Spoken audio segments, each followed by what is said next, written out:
ini Bu, Oke, lewat saya kirim chat. WA aja ya. Oh, WA boleh Bu. Saya bantu tampilkan. Tampilin ya. Oke, makasih. Bu, ya. Silakan Pak Rudi. Oke Bu, izin saya share screen ya Bu.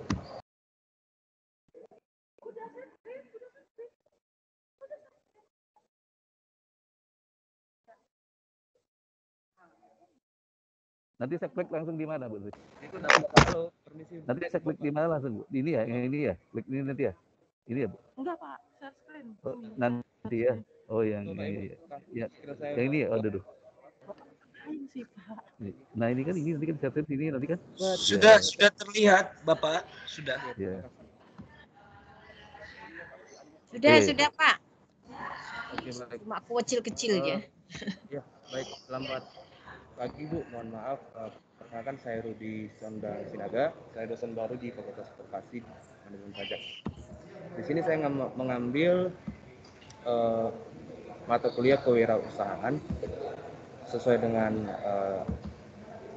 ajaran pelatihan kemarin. Saya berusaha membuat peta analisis kompetensi. Yang pertama itu ada di sini, mahasiswa bisa menjelaskan tujuan kewirausahaan. Artinya di situ mahasiswa bisa mengerti dan paham bagaimana definisi apa itu kewirausahaan dan latar belakang mereka mengapa belajar kewirausahaan sementara background mereka adalah manajemen pajak. Kemudian naik lagi, mahasiswa bisa menjelaskan konsep bisnis plan dan inovasi. Jadi ada dua topik yang ingin saya angkat di mata kuliah kewirausahaan ini, yaitu bisnis plan dan kewirausahaan. Jadi di sini mahasiswa juga bisa memahami konsep bisnis plan dan inovasi apa yang ingin mereka ciptakan. Misalnya mereka mau buat kantor konsultan pajak, atau mungkin mereka mau buat usaha kafe dan lain-lain. Nah, di analisis bisnis plan itu ada kompetensi yang harus dipahami secara cluster, bisa dilakukan secara acak, yaitu mahasiswa bisa menjelaskan aspek pasar. Aspek pasar ini dalam arti bisa mengetahui bagaimana mensegmen pasar, positioning pasar, target pasarnya, seperti itu. Ya, kemudian mahasiswa bisa menjelaskan aspek keuangan, mulai dari membuat laporan keuangan, menganalisa kemudian memproyeksikan keuntungan. Setelah itu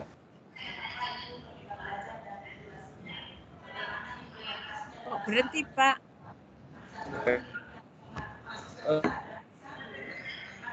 Berhenti. Signalnya error kali. Visi misi perusahaan. Anu aja, ringkas saja Pak, ringkas saja. Nanti kalau detail kan nanti menjelaskan ke mahasiswanya. Oh iya Pak, iya Bu. Ya. Terus. Kemudian mahasiswa bisa menjelaskan peluang inovasi sesuai keahlian bidang ilmu. Dan setelah itu mahasiswa juga dari 4 kompetensi ini, akhirnya mahasiswa bisa mengerti tata kelola bagaimana bisnis plan yang sesungguhnya, dari keempat kompetensi yang di bawahnya. Nah, setelah mereka mengetahui aspek-aspek apa aja, mereka melakukan observasi usaha di lapangan. Objeknya itu perusahaan-perusahaan yang besar, yang ya. Lanjut. Mahasiswa harus bisa menemukan implementasi proyek inovasi bisnis plan yang mereka tersebut, dan akhirnya mereka bisa mampu mencapai capaian pembelajaran analisis kegiatan wirausahaan. Udah Bu, selesai. Jadi yang paling atas capaian pembelajaran mata kuliah ini ya, mampu melaksanakan analisis kegiatan wirausaha, betul ya? Mampu menganalisis atau mampu melaksanakan analisis, melaksanakan ya. Nah, melaksanakan analisis membuat bisnis plan. Untuk mencapai sana itu yang paling bawah, coba kursornya ke bawah, itu entry behavior-nya sudah ada, Pak. Jadi untuk memberikan materi atau kuliah kewirausahaan, apa yang seharusnya mata kuliah yang sebelumnya sudah pernah didapat.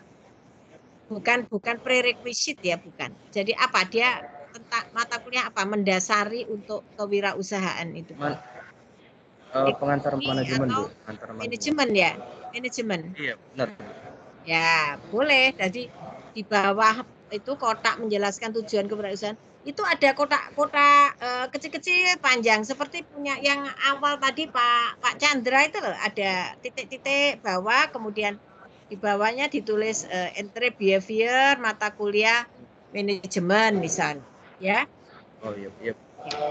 Sudah, ini sudah betul. Jadi mohon para peserta itu juga ini sudah betul ya. Simpel aja. Jadi kata kerjanya ambil aja yang salah satu yang tertinggi. Jadi jangan semua dimasukkan ya. Nanti yang atas sampai pembelajaran lah itu lebih tinggi lagi. Seperti ini kan mampu melaksanakan analisis misalnya, gitu ya. Itulah analisis kompetensi dari mata kuliah kewirausahaan ya Pak ya. Oke ya. Oke, sudah cukup. Oke. Terima kasih, Bu. Monggo. Sekarang siapa Bu Rosinta? Saya sekarang boleh. Iya. Pak Gunawan. Oh, Bu Rosinta apa saya? Saya. Siapa itu? Bu Rosinta. Saya dulu ya, Pak Gunawan. Baik, silakan Bu.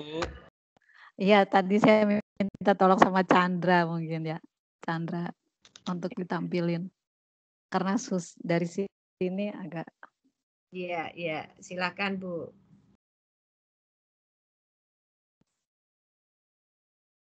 Ya, baik. Selamat pagi, Ibu. Dan selamat pagi teman-teman satu geng. Ini saya akan menerangkan peta analisis kompetensi ilmu sosial dan budaya kesehatan. Ini mata kuliah saya ajarkan di semester 1 di prodi fisioterapi yang memang notabene mahasiswanya itu hampir semua jurusan ya Bu, dari jadi dari IPA maupun dari IPS ada semua seperti itu. Jadi capaian pembelajaran yang paling atas itu mahasiswa mampu melaksanakan budaya hidup sehat baik secara pribadi dan dalam keluarga. Jadi artinya mata kuliah ini menginginkan mahasiswa itu sebelum dia dapat memberikan contoh kepada masyarakat, jadi dirinya sendiri dulu Bu bisa melaksanakan budaya hidup sehat baik secara pribadi maupun di dalam keluarga seperti itu. Jadi itu yang paling tinggi. Ini dapat tercapai dengan yang di bawahnya itu, kotak yang di bawahnya, jadi dia mampu membuat dokumentasi peran tenaga kesehatan karena fisioterapi merupakan salah satu tenaga kesehatan ya Bu dalam meningkatkan derajat kesehatan masyarakat. Jadi itu dapat tercapai dengan ini tadi, jadi mahasiswa juga mampu membuat dokumentasi budaya makan yang sehat. Ini diterapkannya di kuliah itu mereka mempresentasikan budaya sehat itu kalau bisa di kebudayaannya masing-masing Bu gitu. Jadi kan mereka yang lebih tahu ya budayanya. Salah satu itu, yang kedua membuat dokumentasi budaya bersosialisasi yang sehat, membuat dokumentasi budaya beraktivitas fisik yang sehat.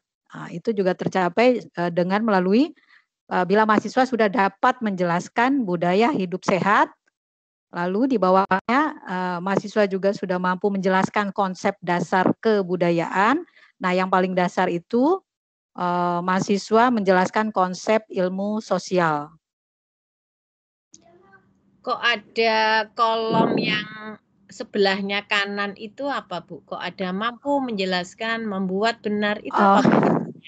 Kemarin Bapaknya pada saat presentasi contohnya ada seperti ini Bu, gitu loh. Maksudnya ini masuk di mampu menjelaskan masuk ke itu. Jadi yang dipakai yang kiri itu ya Bu ya. Iya itu. Mampu melaksanakan budaya hidup sehat. Jadi diawali tadi yang paling bawah ya Bu ya. Iya. Nah, mampu menjelaskan konsep ilmu sosial, konsep dasar kebudayaan. Nah, sebelum masuk ke mata kuliah budaya ini, apakah ada mata kuliah atau ilmu pengetahuan yang mahasiswa miliki sebelumnya? Kira-kira Iya, enggak. Jadi ini diajarkan di semester 1, Bu. Ya Satu. kan? Masih Apa? dasar sekali. Dan mahasiswa kita itu memang berasal dari Ya. bermacam daerah dan berbagai macam jurusan. Jadi ada yang IPA, ada yang IPS. Kira-kira Artinya, apa? Keilmuannya apa? oh, yang mereka sudah miliki ya ilmu Untuk sosial. entry behavior-nya, sebagai entry behavior sebelum masuk ke penjelasan budaya, konsep budaya ini, kira-kira ilmu pengetahuan yang mereka miliki itu apa ya, Bu ya? Dasar-dasar sosiologi mungkin kan mereka dapat di IPS. Iya. Ilmu Nah, sosial. boleh ya. Jadi entry behavior-nya adalah dasar-dasar sosiologi. Oke. Iya. Nah, itu Bu perlu ditambahkan supaya dia tidak, oh iya ya, saya pernah dulu tuh waktu di SMA. Iya, dia mendapatkan apa itu sosiologi misalnya. Iya. Jadi tidak asing sekali gitu loh. Enggak. Ya? Iya. Oke, membuat dokumentasi budaya. Ya, enggak apa-apa, begitu Bu. G. Oke. Ya. Udah Bu. G, monggo. Terima kasih. Saya dulu lagi sekarang. Mau ke toilet soalnya takut nanti ini. Saya dulu. Apa sih Pak Gunawan? Silakan Pak Gunawan. Iya, ini udah terjepit ini. Maaf ya Bu ya. Saya share screen dulu.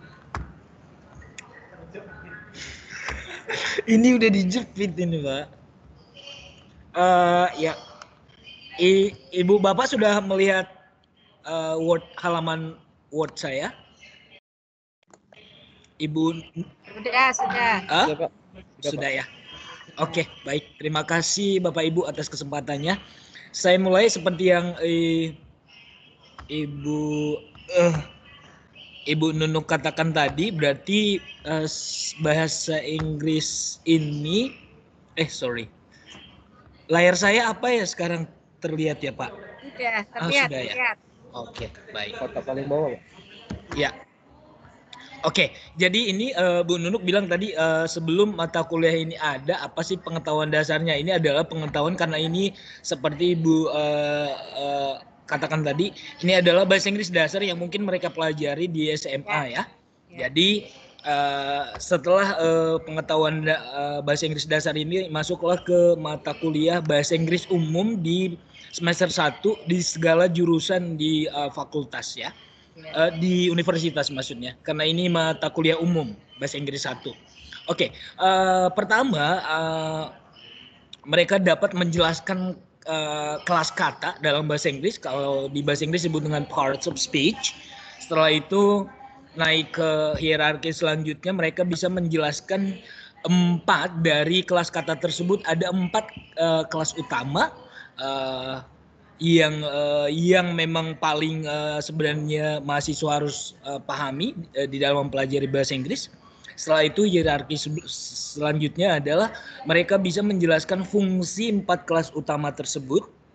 Nah, setelah dari fungsi 4 kelas kata utama itu, ada di sini cluster. Mereka menjelaskan pengertian dari kata sifat, menjelaskan pengertian dan contoh kata benda, menjelaskan pengertian dan contoh kata kerja, dan menjelaskan pengertian dan contoh kata keterangan. Karena 4 kelas kata utama itu adalah kata sifat, kata benda, kata kerja, dan kata keterangan. Nah, inilah dasar utama sebelum mereka akan masuk mempelajari bentuk tenses. Nah, di semester awal ini mereka hanya mendapatkan tenses, mereka diajarkan apa itu present dan past tense. Jadi mereka dapat menjelaskan nantinya, mereka dapat menjelaskan bentuk kalimat present dan past tense, dan juga mereka dapat menjelaskan fungsi dari 2 tenses tersebut, present tense dan past tense. Nah, hierarki selanjutnya adalah mereka bisa mengklasifikasikan, karena mereka tadi sudah bisa menjelaskan 4 kelas utama, mereka bisa mengklasifikasikan kosakata dalam kalimat bahasa Inggris ke dalam 4 kelas kata utama yang tadi ya. Oke, selanjutnya itu hierarki selanjutnya mereka, setelah mereka tadi bisa menjelaskan fungsi dan pengertian dari present dan past tense, Di sini hierarki selanjutnya mereka dapat membuat kalimat sederhana. Sederhana di sini hanya subjek, predikat, dan objek ya, tidak ada klausa di dalam. Mereka bisa membuat kalimat sederhana yang mengandung kata sifat atau kata benda atau kata terangan atau kata kerja di dalam kalimat sederhana tersebut. Hierarki selanjutnya karena mereka sudah mempelajari tenses tadi, mereka bisa membuat kalimat sederhana tapi dalam bentuk present dan juga dalam bentuk. Nah, selanjutnya hierarki selanjutnya adalah setelah mereka bisa membuat kalimat sederhana dengan mengandung tadi 4 kelas kata utama dan membuat kalimat sederhana menggunakan tenses. Nah, di hierarki yang capaian mata kuliah ini adalah mahasiswa bisa dapat menuliskan paragraf dalam bahasa Inggris menggunakan yang tadi present tense di dalam membuat karangan tentang keseharian mereka atau kita buat daily life dengan dan juga membuat present future bercerita tentang masa depan mereka dan juga bercerita tentang masa lalu mereka dengan menggunakan past tense. Setelah mereka ini cluster bisa menuliskan dan juga berbicara. Nah, jadi seperti itu Bu Nunuk. Kalau ada banyak kekurangan menurut saya, jadi kalau ada pendapat atau apa ini silakan. Tidak ada lagi Ibu. Ya. Berarti judulnya untuk CPMK-nya apa Pak? Paling atas. Jadi setelah dia bisa menulis juga berbicara dalam bahasa Inggris. Ini yang dua ini menurut saya Bu. Yang dua ini. Ya apa? Berarti yang atas itu mampu menulis dan berbicara dalam bahasa Inggris gitu Bu ya. Menulis dan karena menurut saya tadi yang dua hal yang di atas inilah capaian pembelajaran mata kuliahnya. Tuh. Iya. Jadi harus dua ya, mampu menulis dan berbicara. Iya. Kalau berbicara aja belum tentu mampu menulis ya. Iya. Menulis saja belum tentu benar. bisa. Betul. Belum tentu, iya gitu. Ya. Oke, jadi dibuat paling atas ya, itu capaian pembelajaran mata kuliahnya itu mampu menulis dan berbicara dalam bahasa. Gitu ya. Berarti langsung dipadukan Bu ya? Ya. Oke, baik. Nanti saya tambahkan Bu. Ya. Oke, bagus sudah. Terima kasih Ibu. Sama-sama. Saya stop screen dulu ya. Ya. Ya, baik. Sebentar, saya stop screen. Sudah? Silakan. Silakan, yang lain siapa? Yang belum? Pak Made, Bu Riswandari. Ada Bu, boleh. Siapa? Riwandari Bu. Riswandari, silakan Bu. Silakan. Riwandari dulu. Belum. Oh iya.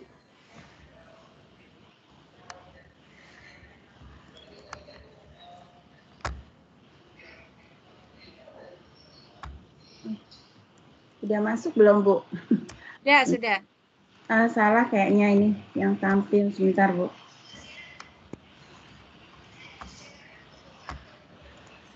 Ringkas saja ya Bu ya. Iya. Ini supaya lainnya bisa presentasi. Bu udah kelihatan belum yang warnanya hijau? Ya, sudah. Itu ya Bu. Ya. Jadi saya untuk mata kuliahnya adalah APU PPT disampaikan di semester 3 SKS. Hasil akhir yang diinginkan adalah mampu mempraktekkan penerapan APU PPT sesuai peraturan perundang-undangan yang berlaku. Di sini diharapkan mahasiswa sudah mengerti mengenai hukum perbankan untuk memulai pelajaran ini. Nah, kemudian di awal mahasiswa diharapkan bisa menjelaskan tentang rejim anti pencucian uang dan pendanaan terorisme di Indonesia. Nah, kemudian setelah itu dia mampu menjelaskan tentang penegakan hukum terhadap tindak pidana pencucian uang. Nah, klaster yang kedua adalah menjelaskan tentang prinsip mengenali pengguna jasa. Nah, setelah dia mampu menjelaskan tentang prinsip mengenali pengguna jasa, diharapkan nanti bisa menjelaskan peran pihak frontliner bank terhadap penerapan prinsip mengenali pengguna jasa.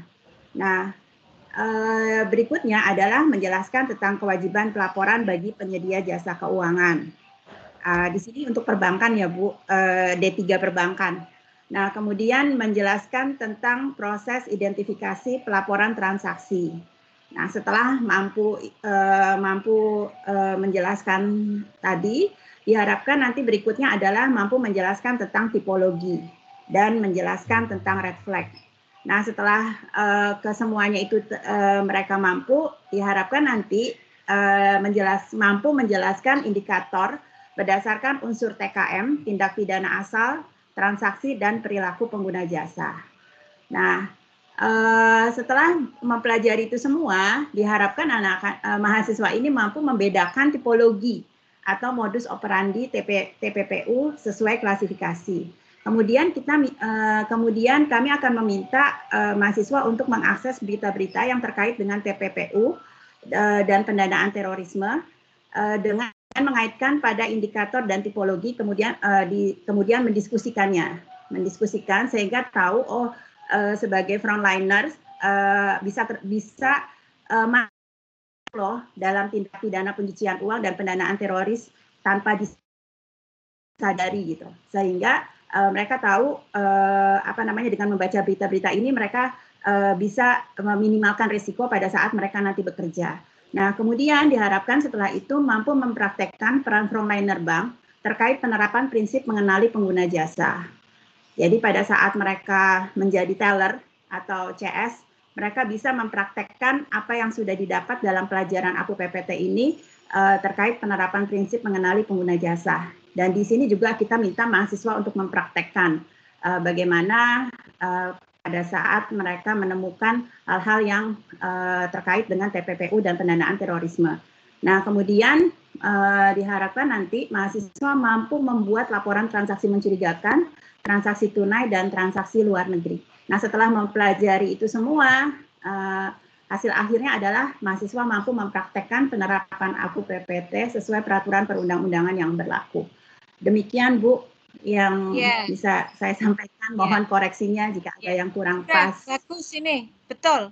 Jadi mohon para peserta yang lain ya bisa ya paling tidak ya sebagai contoh ya, ini saya menilai ini sudah betul ini. Jadi dengan tahapan-tahapan mulai menjelaskan ya, ada membedakan, mendiskusikan, mempraktekkan, membuat laporan, dan tujuan akhir memang penerapan ini ya, praktek ya, mempraktekkan penerapan itu yang diminta tujuan akhir, sehingga mahasiswa nanti setelah lulus mata kuliah APU PPT ya Bu ya namanya PPT ini mereka betul-betul bisa mempraktekkan, menjalankan dengan benar. Betul ini sudah betul ya, tidak ada koreksi malahan ini. Mohon yang peserta yang lain bisa melihat ya. Itulah kenapa ada analisis kompetensi, tahapan-tahapan yang harus dicapai ke atas itu tahapan apa saja. Ya, itu. Terima kasih Bu Riswandari. Oke, sudah betul Bu. Ya, terima kasih Bu. Tapi boleh saya mau bertanya? Boleh saya mau bertanya sedikit Bu? Ya, apa Bu? Untuk mempraktekkan sama melaksanakan itu lebih baik ya. Mempraktekkan sama melaksanakan sama mendemonstrasikan Bu. Nah, begini, tergantung dari objeknya ya Ibu. Kalau memang seperti mempraktekkan itu kan melakukan sesuatu, banyak yang terserah sih sekarang gini, praktek itu bisa ilmu eksakta, bisa ilmu sosial ya. Kalau eksakta itu dengan hands on ya. Kalau sosial mungkin latihan-latihan, membuat latihan. Kalau Ibu ini lebih ke apa? Mempraktekkan itu lebih ke mana? Mempraktekkan di sini misalnya langsung berhubungan dengan nasabah, dia langsung bisa mengidentifikasi, oh ini nasabah ini kayaknya tidak sesuai dengan profiling nasabahnya, sehingga teller harus berhati-hati, seperti itu Bu. Ya. Bisa membuat keputusan, bisa membuat keputusan atau mampu menerapkan atau mampu mempraktekkan. Sudah betul, enggak apa-apa. Oh, udah betul ya Bu ya. Enggak apa-apa. Iya. Baik Yang Bu, terima kasih. Ada objeknya itu tadi ya. Jadi dia ini sesuai peraturan perundang-undangan yang berlaku. Ada undang-undang berlaku itu akan ada banyak undang-undangnya ya, klausul-klausulnya. Ya. Ya, bisa, enggak apa-apa, Bu. Ya. Oh ya, baik Bu. Terima kasih banyak Bu. Sama. Untuk masukannya. Oke, ayo berikutnya ini waktunya. Terkejar ini. Siapa? Bu. Saya Bu Bintang Simbolon. Oh, silahkan Bu Bintang, silahkan. Ya, saya share screen ya Bu. Monggo, monggo.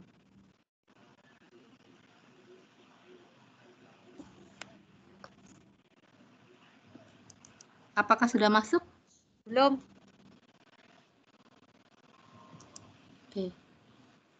Wah, saya juga gaptek nih. Belum masuk ya? Semua tidak dikumpul di fakultas ya, enggak ya? Enggak, Bu. Saya kasihan dulu kepada Familia nih, tolong bantu nanti Adek.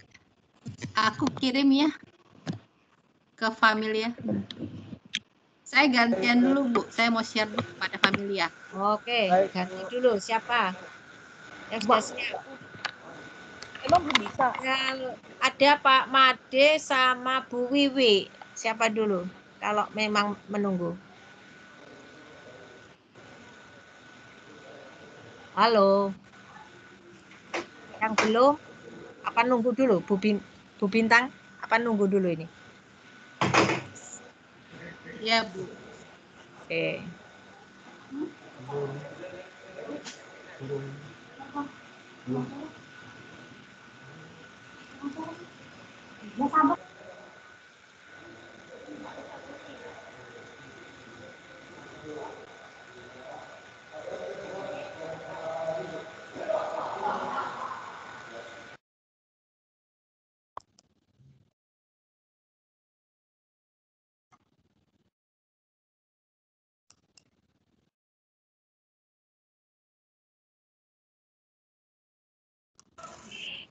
Sambil menunggu barangkali Bu boleh ke yang lain dulu. Yang lain. Bapak Ibu yang Pak Made belum sama Bu Wiwi ada.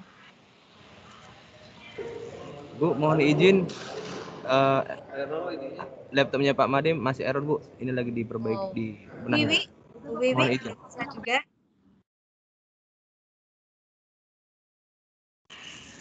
Halo Bu Wiwi. Halo.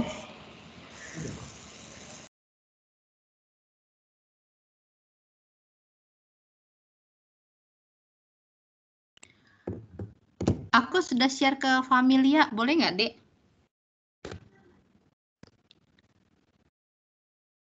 Familia, aku udah tolong share. Bu Bintang di mana share-nya? Kirim ke Outlook.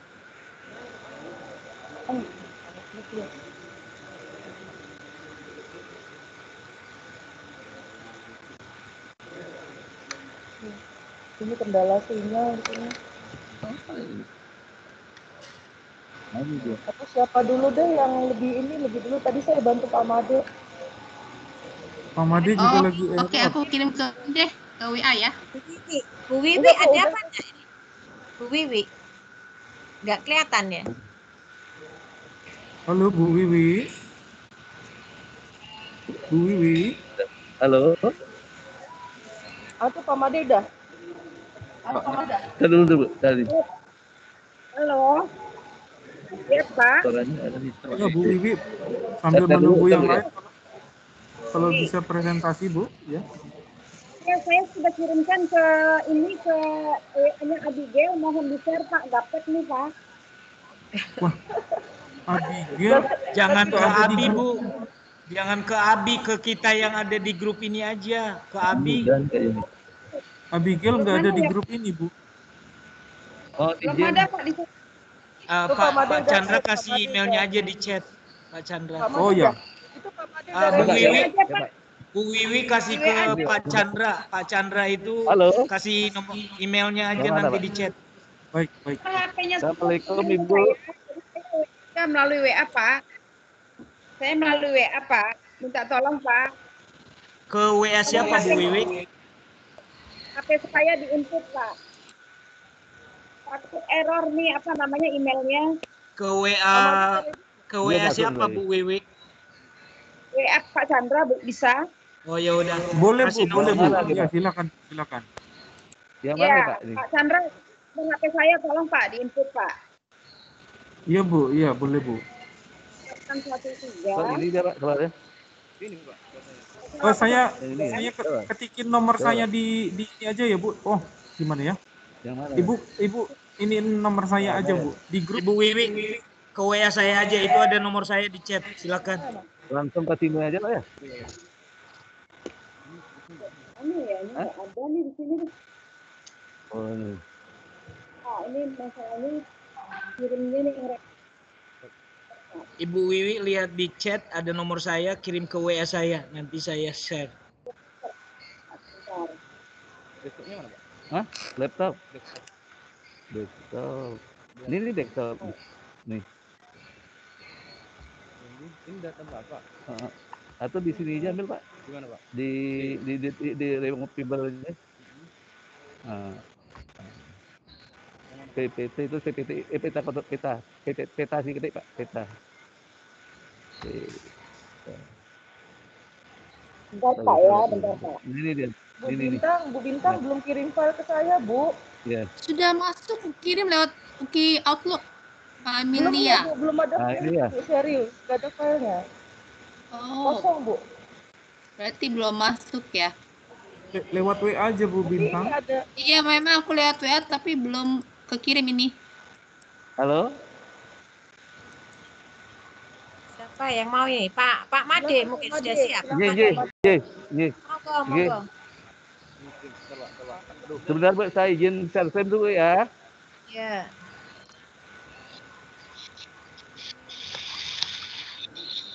Tadi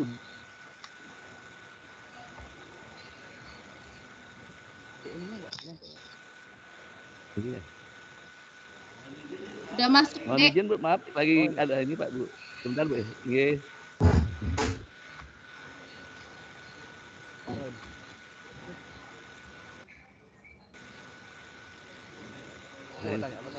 Mohon izin Bu, sudah terlihat Ibu Nunu? Belum Pak. Belum muncul. Belum ya?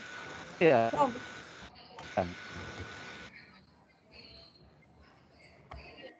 Iya. Izin Bu, maaf.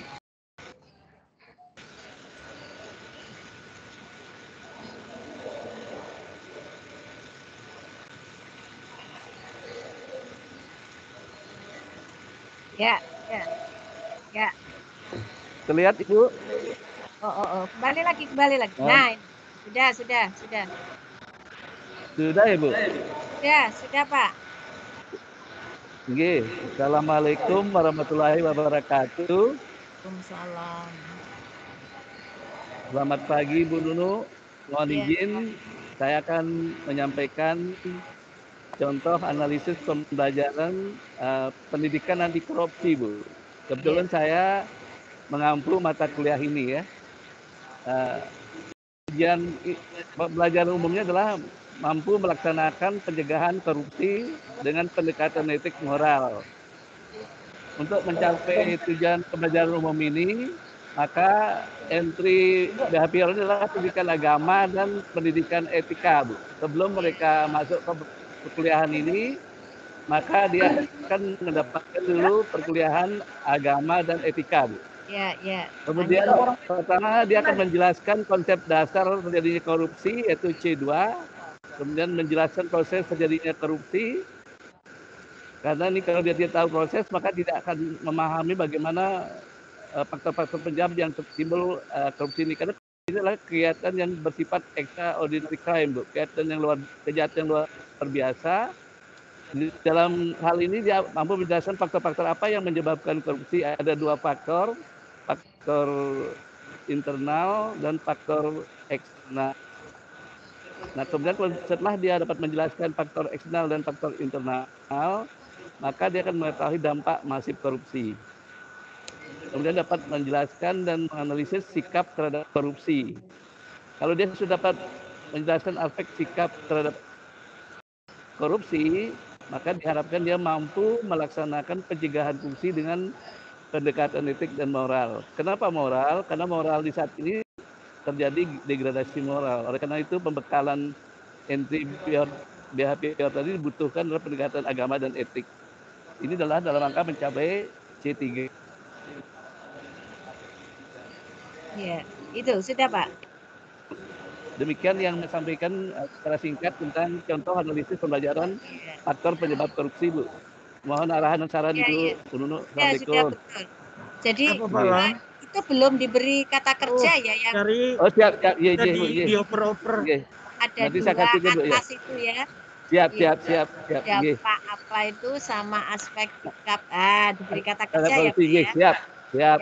Ilmunya sudah betul mampu melaksanakan pencegahan korupsi dengan sudah Siap. betul. Ya. Nuhun Ibu. Assalamualaikum. Sama-sama. Terima kasih Bapak Ibu sekalian. Selamat pagi. Salam. Berikutnya siap. Saya Bu Bintang. Monggo Bu Bintang. Familia. Iya. Bu, laptop saya ini lambat, Bu. Loh. Oh gitu. Aku kirim ke siapa ya? Bisa lewat temannya yang mempresentasikan. Pak, iya. Ini tolong satukan.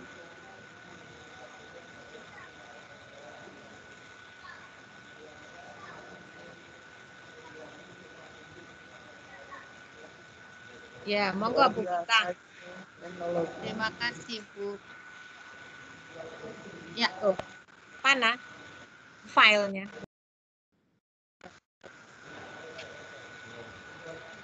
Oke.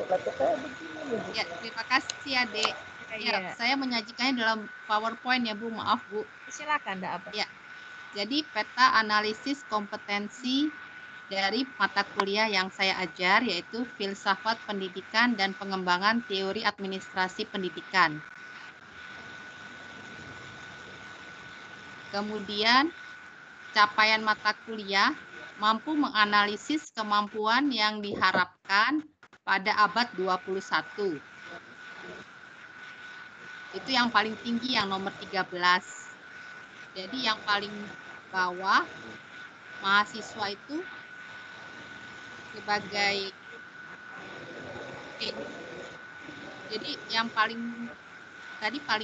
bawah yaitu mampu menjelaskan pengantar filsafat pendidikan, diteruskan oleh mampu menjelaskan aliran filsafat pendidikan dan tokoh-tokohnya, lalu mampu menjelaskan pemikiran pendidikan tradisional, mampu menjelaskan perkembangan kognitif, mampu menjelaskan pemikiran pendidikan konstruktivitis, mampu menjelaskan pemikiran pendidikan perilaku, mampu menjelaskan revolusi kognitif dalam pembelajaran. Kemudian masuk ke tahapan berikutnya, klaster berikutnya.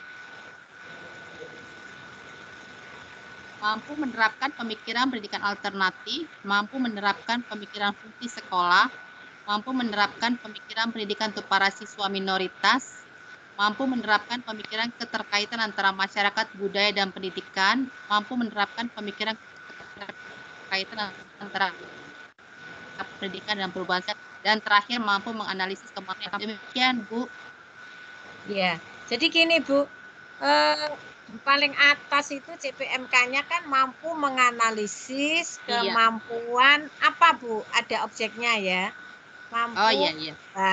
Supaya jelas. Kemampuan filsafat pendidikan yang diharapkan. Iya, itu paling atas. Coba slide paling nomor 4 Bu. Coba diklik nomor 4. Nah, itu apakah enggak bisa objeknya itu bisa jadi satu? Ini kan berapa SKS Bu? 2 SKS. Nah, 2 SKS kan 2 kali 50 menit, 100 menit itu apakah 100 menit dibuat menjelaskan pengantar filsafat pendidikan aja ataukah bisa itu digabung? Pengantar filsafat pendidikan dan filsafat ilmu dan filsafat pendidikan, Bu. Iya. Ya enggak bisa digabung dengan aliran filsafat pendidikan, enggak usah. Enggak bisa. Karena ini emang kalau yang nomor 1 itu agak luas Bu, karena masuk dari filsafat ilmu karena ini di S2 Bu. Di S2. Makanya kalau bisa agak dirangkum sehingga nanti gambarnya itu kan apakah ini hierarki, apakah tadi kan yang prosedural yang atas ya. supaya enggak banyak tahapan-tahapan. Sepanjang objeknya itu bisa dirangkum, itu bisa jadikan satu. Gitu loh, Bu. Misalnya mampu menjelaskan perkembangan kognitif dengan apa konsul ini dan apa digabung misalnya ya. Yang lebih tahu Ibu. Kalau memang nggak bisa digabung nggak apa-apa, tetapi masa sih nggak bisa ya supaya kelihatan bisa. Iya. Ya kayak nomor 5 sama nomor 6 tuh membedakan dan menjelaskan dan membedakan pemikiran pendidikan Ya, misalnya itu ya. Nah, boleh. Jadi sepanjang objeknya itu bisa digabung, diberi kata kerja yang bisa diukur lebih bagus gitu loh ya. Nanti kalau digambarkan kalau Ibu seperti ini panjang nanti ya. Kan simple aja gambarannya, simple aja ya. Yang kemudian berarti sebelum menjelaskan pengantar filsafat itu dia mendapatkan ilmu itu apa ilmu. gitu ya? Kenapa? Filsafat ilmu dulu. Filsafat ilmu. Oke, ya, inter behavior-nya filsafat ilmu. Itu ya, Bu ya. Jadi prinsipnya itu membuat analisis kompetensi, itulah jadi peta kompetensi namanya peta, jadi tahapan-tahapan yang dilakukan sampai mencapai yang paling atas tadi ya. Mampu apa tadi yang paling atas itu judulnya? TIU-nya itu. Mampu menganalisis kemampuan yang diharapkan. Nah, mampu menganalisis kemampuan apa gitu loh. Jadi kemampuan ada filsafat pendidikan. Mata kuliah ya. Gitu. Ya, coba nanti digambarkan seperti punya peserta yang lain ya. Tadi ada kan namanya peta kompetensi sehingga menggambarkan suatu peta ya untuk menuju misalnya saya dari Surabaya mau ke UGI Jakarta lah. Itu saya menuju ke sana itu harus lewat mana saja misalnya. Supaya jalurnya tidak terlalu jauh, saya cari jalur yang pendek. Oh, lewat sini. Seperti itu gambarannya, Bu. Oke. Ya, Bu. Terima kasih, Bu. Sama-sama, Bu. Terima kasih, Ade Familia. Siapa ini ya? Tadi Bu Wiwi ya itu bukan ya, Bu. Baik, Bu, siap. Oh, Bu Wiwi belum ya? Belum, sekarang, Bu. Ya, silakan. Terakhir berarti ini ya. Baik, Ibu. Oke. Selamat pagi, Ibu Asesor dan Bapak Ibu sekalian. Sebelumnya mohon maaf, Bu, koreksian penting, Bu, karena ini saya mendadak pagi-pagi mengerjakan malam-malam. Ini saya sedang error, Bu, wifi-nya. Iya. Ya, baik, Bu. Jadi saya ini ditugaskan untuk mengajar di S3 Hukum, Bu. PDH ya sekarang ini. Nah, ini saya ditugaskan mengajar mata kuliah peranan hukum pembangunan ekonomi, yaitu 2 SKS. Nah, ini mungkin susunan atau hierarkinya. CPK-nya dimulai dari CPK 345, yaitu mampu menganalisa dan merancang serta mengonsep peraturan perundang-undangan dan juga mengonsep hukum kontrak. Karena juga saya mengajar khusus di ilmu hukum. Kemudian di CPK 6, 7, dan 8, yaitu mampu menganalisa dan menjabarkan konsep-konsep hukum dalam pembangunan.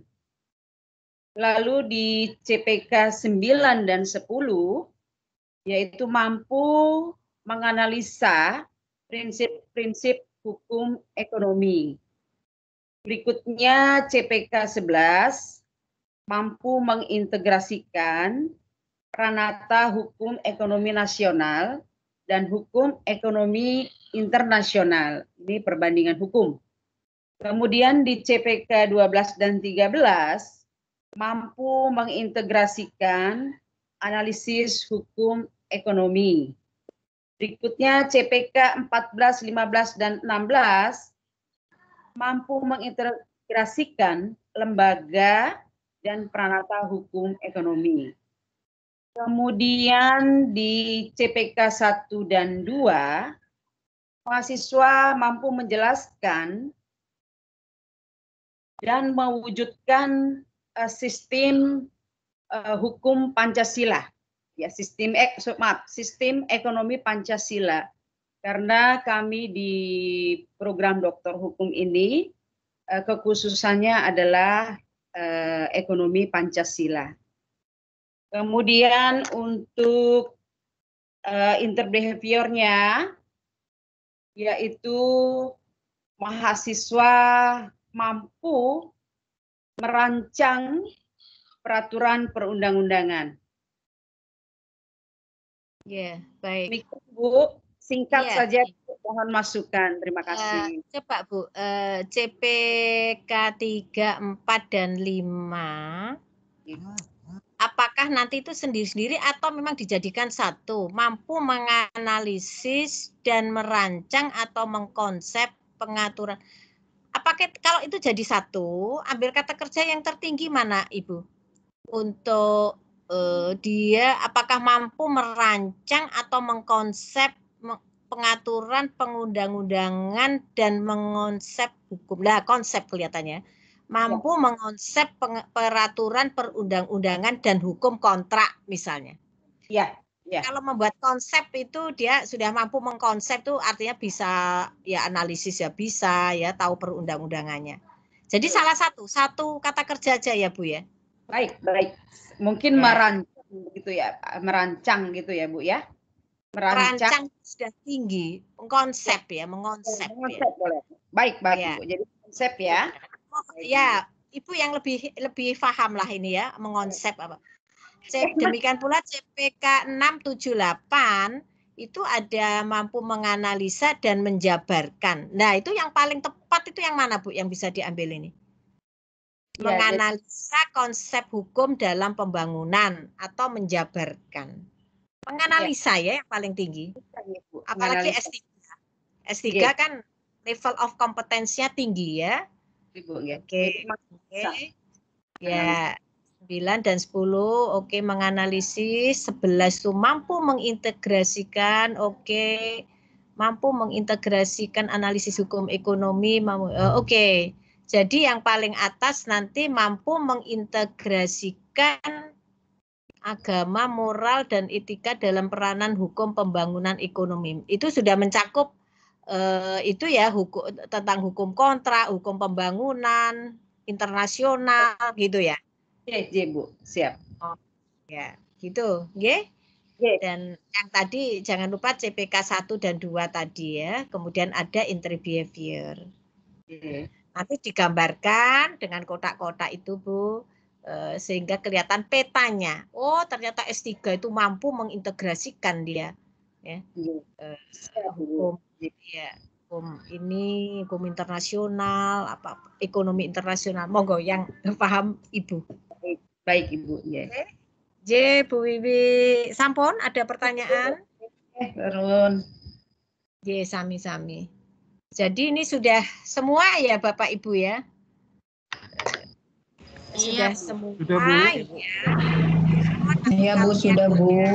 Ya, yang ada koreksi nanti diperbaiki karena itu nanti akan berkaitan terus dengan Bapak Ibu membuat RPS, rencana pembelajaran semester ya.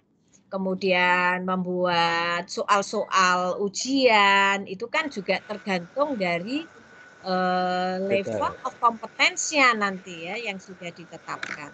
Seperti tadi Ibu Wiwi karena S3 tadi mampu merancang, mampu mengintegrasikan. Sehingga soalnya itu juga nanti paling atas itu dia mampu menggunakan. Ya. Berbeda yang S1 sampai tadi ada menerapkan, menjelaskan ya atau membandingkan. Nah, kemudian level S2 biasanya paling itu menganalisis, tetapi tergantung semua pada objeknya. Jangan lupa objeknya ya, Bapak Ibu. membuat deskripsi dari masing-masing sub CPMK.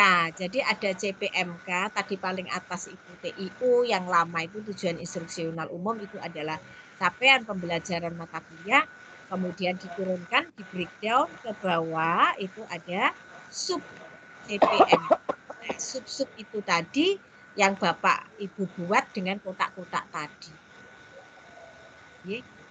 Itulah alur kompetensi. Kenapa dibuat seperti itu? Sehingga mahasiswa yang kita berikan kuliah, oh ternyata tahapan-tahapan yang harus dicapai itu seperti ini kompetensi-kompetensi itu. Sehingga tidak terbalik-balik. Kalau paling atas itu mampu mengintegrasikan, ya mungkin yang di bawah belum mampu itu mengintegrasikan. Dia harus mampu misalnya menganalisis, membandingkan, menerapkan, mengintegrasikan, misalnya seperti itu. Monggo Bapak Ibu yang lebih tahu ya, bisa mengidentifikasi sendiri, disesuaikan dengan objek dan level of kompetensi. Ya. Ada pertanyaan, monggo. Ini waktunya, ya tinggal izin, sedikit. Bu. Silakan. Mohon izin Bu. Ya, silakan. Pak Made Bu. Oh belum Pak Made. Dengan Pak Made. Enggak, oh, sudah Pak Bu. Made. Mohon izin bertanya Bu. Oh silakan Pak Made. Mau tanya terkait dengan pencapaian kompetensi afektif di dalam parameter moral, gitu Bu ya? Iya. Apakah kita bisa membeli atau gimana Bu yang terjadi di masyarakat Ibu? Mohon izin pencerahannya Ibu. Bisa memberikan apa Pak? Memberikan apa? Terima kasih Bu.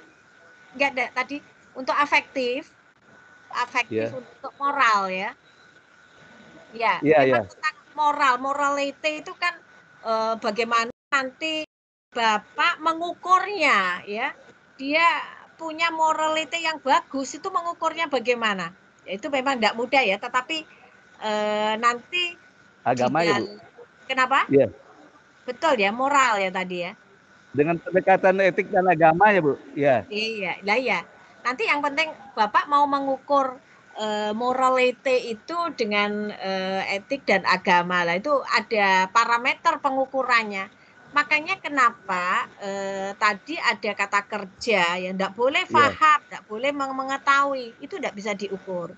Kalau mampu menerapkan tadi etik dan moral, lah menerapkan berarti moral. Nanti dalam ujiannya itu pengukurannya bagaimana? Misalnya oh dia tidak boleh plagiat, melakukan plagiasi, tidak boleh nyontoh, tidak boleh apa yang melanggar kode etik, kan gitu Pak. Pak Made. Ya. Jadi nanti akan runtut ke depannya bagaimana mengukur mahasiswa itu. Oh dia mampu membedakan aspek apa dan aspek apa lah. Nanti di dalam ujiannya nanti apa aja yang akan ditanyakan kalau mampu membedakan. Ya. Demikian pula mampu menganalisis aspek-aspek apa saja yang akan dinilai. Nah, itu kalau tidak salah besok saya memberikan panpap ya kalau tidak salah, panpap dan analisis butir soal. Ya, itu harus ada rubriknya ya, ada rubrik assessment, istilahnya penilaian itu ada pedoman penilaiannya. Gitu. Kalau etika moral itu kan harus jelas apa yang akan diukur nanti, rubriknya itu apa saja di situ, supaya tidak bias nanti memberikan penilaian. Ada lagi yang mau ditanyakan? Ada lagi? Saya Bu. Monggo, silakan. Ya, mohon izin bertanya Bu. Saya ingin di dalam ini kan ada kognitif, afektif, sama psikomotor. Ya. Kan kadang-kadang kata kerjanya ada yang sama ya Bu. Misalnya mempraktekkan itu ada di afektif, ada di psikomotor misalnya Bu. Ini kami kalau disuruh diminta tulis C2 C5A berapa gitu Bu, saya agak bingung, saya milihnya yang yang mana gitu Bu, antara sama-sama kata kerjanya mempraktekkan, tapi dia masuk afektif dan psikomotor. Kalau saya merasa ya memang dia memang harus benar-benar bisa mempraktekkan, kemudian dia juga harus punya secara afektif dia punya istilahnya seperti aku PPT ya, dia harus punya merasa tanggung jawab terhadap negara bahwa dia sebagai frontliner ya harus mampu untuk membantu negara supaya tindak pidana pencucian uang dan pendanaan terorisme ini bisa tidak bertambah atau berkurang gitu misalnya Bu. Iya. Ini dalam mata kuliah yang apa ini tadi Bu? Aku PPT Bu. Terorisme itu tadi ya. Ya, anti pencucian uang. Ya. Kalau begini, memang ada kata kerja yang mirip ya. Mirip misalnya mampu mempraktekkan, mampu mendemonstrasikan, atau mampu melakukan ya. Ini tergantung juga objeknya Ibu. Objeknya apa. Kalau mata kuliah itu memang betul-betul ada SKS praktikum, ya SKS praktikum, apakah itu ilmu sosial humaniora atau eksakta, kalau memang SKS-nya terpisah dengan kuliahnya, itu bisa dibuat analisis kompetensi sendiri mestinya. Ya, kalau itu betul-betul praktek ya, ada praktikumnya. Kalau jadi satu, SKS-nya jadi satu, ya cukup jadi satu tadi mampu melakukan atau menganalisis. Saya kira kalau sudah menganalisis sudah tinggi karena dia juga praktek, dilakukan seperti ini sehingga dia mengambil suatu keputusan, mampu menganalisis dari konsep yang ada. Ya. Jadi kalau praktikumnya berdiri sendiri itu sebaiknya dibuat aja sendiri. Tapi kalau tidak ada praktikumnya ya bisa dibuat jadi satu. Iya. Ya, baik Bu. Terima kasih. Sama-sama. Masih ada pertanyaan? Kalau tidak ada, sudah masih ada? Tidak ada ya? Oke, saya akhiri sampai sekian. Namun tugas Bapak Ibu ini masih berlanjut karena besok masih ada tugas-tugas yang lain ya.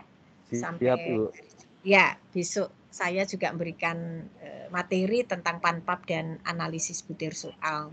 Nah, analisis butir soal ini kebanyakan saya tidak tahu ya apakah yang sering diberikan itu multiple choice atau bentuk isi tidak masalah ya.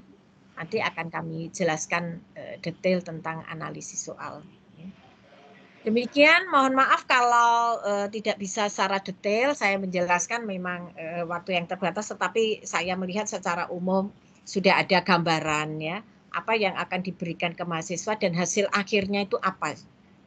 Menuntut capaian pembelajaran dari mahasiswa, dan perlu diingat lagi Bapak Ibu sekarang itu pendidikan berbasis outcome, jadi tidak hanya lulus sekian tahun, tidak, berbasis outcome. Dia nanti diharapkan lulusannya itu mampu bersaing ya tingkat nasional, internasional, dan punya posisi strategis di lapangan kerjanya. Tadi penanganan korupsi, tadi nanti ada posisi strategis, apakah nanti dia menjadi pejabat suatu, jangan pejabat lah, posisi yang tinggi ya, sesuai harapan dari UKI, program studi yang ada di UKI ini, dia mampu menduduki prestasi yang bagus. Ya.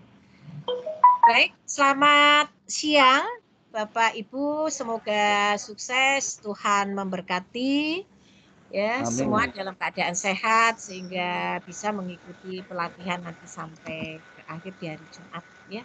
Terima kasih ya Bapak Ibu. Terima kasih Bu. Terima kasih Bu. Terima kasih Bu. Assalamualaikum. Bagi Bu. Salam, saya Liv ya. Sama-sama Bu, kami sudah Liv. Izin Bu. Kita pulang nih ya. Iya. Dah. Balik lagi Ibu Bintang ya. Kita balik kampung.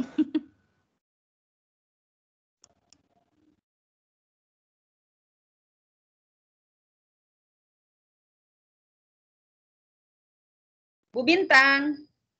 saya.